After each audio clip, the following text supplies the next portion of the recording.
महत्वपूर्ण होता है। वो कहते हैं ना, मैं रहूं ना रहूं मेरा पता रह जाएगा, अगर शाख पर एक भी पत्ता हरा रह जाएगा। हो रहा हो बीच कुछ संवेदनाओं के यहाँ, हो रहा हो बीच कुछ संवेदनाओं के यहाँ खुशबू। आचार्य महोदय से निवेदन करूंगी कि वे हमारे आज कार्यक्रम के अध्यक्ष।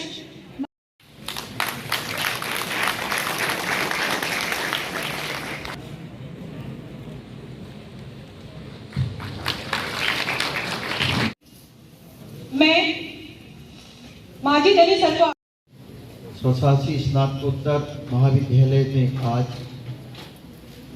औद्योगिक क्षेत्र से जुड़े हमारे भूतपूर्व एलुमनी, जिनका इंडस्ट्रियल एंड एलुमनी समिट के नाम से आज ये कार्यक्रम का आयोजन यहाँ संपन्न हो रहा है।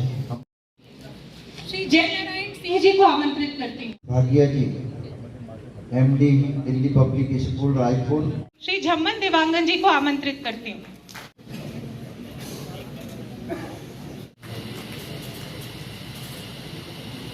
प्राचार्य डॉक्टर आलोक मिश्रा जी, कन्या गर्ल्स कॉलेज राजनांदगांव। विनोद बोहरा जी। निवेदन है कि नीचे बैठे हमारे अतिथियों का स्वागत पुष्प देकर करें। जैन सावत जी के स्वागत के लिए श्री इब्राहिम जी, साथ ही साथ उद्योग में बड़ी रिस्क रहती है। जो व्यक्ति रिस्क लेता है, जो उद्यम करना जानता है, वही उद्योग लगा सकता है। मेरे साथ भी ऐसा ही हुआ। बहुत छोटा काम करते हैं। उद्यमी व्यक्ति शांत नहीं बैठ सकता। दुनिया में 3 तरह की प्रगति होती है। एक औद्योगिक प्रगति जो अशांत करता है व्यक्ति को, क्योंकि उसमें धन का आवागमन। ये जानते हैं कि इनको अपने उद्योग को चलाने में कितनी मुश्किल होती है। कई लोग तो छोटे शहर से आके भी यहाँ बहुत आगे बढ़ गए। मैंने भी यही प्रयास किया कि अपने उद्योग को उस स्थिति तक पहुँचाऊँ। देखिए, औद्योगिक प्रगति करना है तो आपका भाग्य भी साथ देना चाहिए। कभी कभी भाग्य साथ नहीं देता। से भी पुष्ट होना चाहिए। मैंने हमेशा कोशिश की कि शरीर ठीक रहेगा तो सब काम ठीक हो सकता है। आज इस विद्यालय को गोवर्धन साहिबकार गजानन अपनी पहचान बनाई। काका जी की जैसे आज बहुत ही सौभाग्य की बात है कि इस सुप्रसिद्ध महाविद्यालय दिग्विजय महाविद्यालय में आज राजनांदगांव शहर और आसपास के शहरों के उद्योगपति लोगों का सम्मेलन हो रहा है। और जो यहाँ से पढ़ के निकले हैं जो स्टूडेंट, उनका एलुमनी भूतपूर्व छात्रों का सम्मेलन हो रहा है। ये बड़ी खुशी की बात है कि यहाँ पे जितने भी बड़े दिग्गज इस शहर में हैं, उद्योगपति वहाँ पे आए हुए हैं और सभी अपनी अपनी बात रख रहे हैं।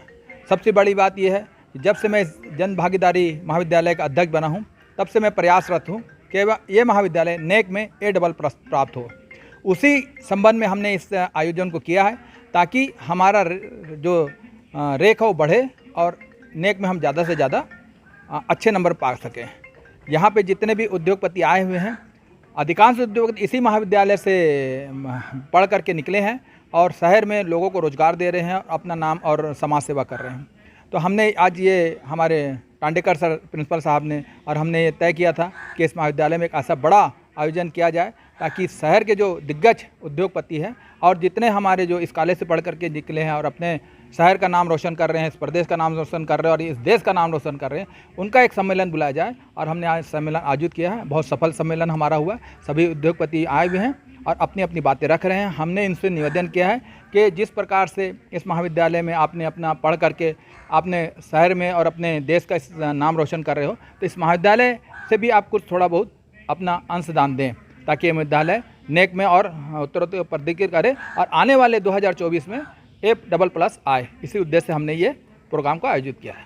मैं रईस अहमद शकील, अध्यक्ष जन भागीदारी समिति, शासकीय दिग्विजय महाविद्यालय राजनांदगांव। आज का यह जो कार्यक्रम दिग्विजय महाविद्यालय में हो रहा है, यह बहुत ही अभूतपूर्व कार्यक्रम है और आज की डेट में अगर अपन देखते हैं तो युवाओं को रोजगार मूलक कार्यक्रमों से जोड़ने के लिए अगर उद्यमिता को बढ़ावा दिया जाए तो ज़्यादा अच्छा रहेगा। और यह आज जो दिग्विजय महाविद्यालय के इस कार्यक्रम में हम देखेंगे कि दिग्विजय महाविद्यालय के लिए एक बहुत ही सुनहरा अवसर है।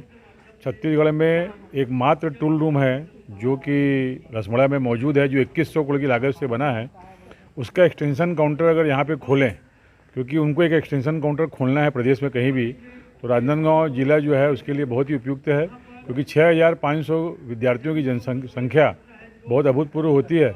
अगर वो यहाँ टूल रूम का एक्सटेंशन काउंटर खुलता है तो युवा पढ़ते पढ़ते ही स्किल हो जाएंगे और पढ़ने के पश्चात उनको कहीं जॉब की तलाश नहीं करना पड़ेगा। क्योंकि अगर आप देखेंगे तो सरकारी नौकरी सिर्फ 3% है और प्राइवेट नौकरी 7% है, लेकिन युवा भड़काव की स्थिति में रहते हैं, वो सरकारी नौकरी में भटकते रहते हैं। अगर उनके पास स्किल डेवलप हो जाए तो ऑटोमेटिक वो पढ़ने के बाद में कुछ ना कुछ अपना उद्योग लगा सकते हैं, कुछ अपना काम कर सकते हैं। ऐसा देखने में आया है। मैं संजय चौबे, प्रदेश कार्यकारी अध्यक्ष, Chhattisgarh chamber of commerce industries.